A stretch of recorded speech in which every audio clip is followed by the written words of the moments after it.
हाँ छुट्टी होगी भाई, छुट्टी 10:30 बजे। हाँ भाई छुट्टी होगी तो रास्ता उदी दी दिखी मतलब मैंने ये पुलिस रात क्रॉस करने लगे हैं। साढ़े पीछे इंजीनियर साहब हैं मतलब मोहम्मद बख्श फराम सरगोदा साढ़े साइड इंजीनियर असा तो थले काम कर रहे हैं वो साढ़े उत्ते काम कर रहा इंजीनियर साढ़ा ये पुलिस रात ही आ मुँह च ढकिया पीछे ही हो पहाड़ है घबराना नहीं पीछे नहरे नहरे पहुंचाने में है।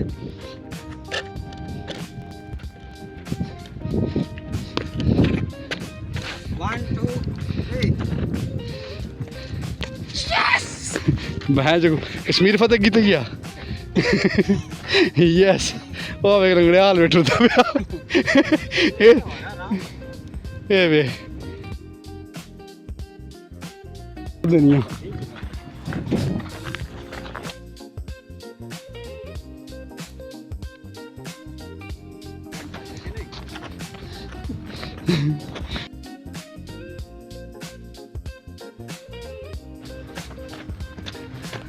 आज आज हण तू सही आ वञो इवें टुटदे वधो जी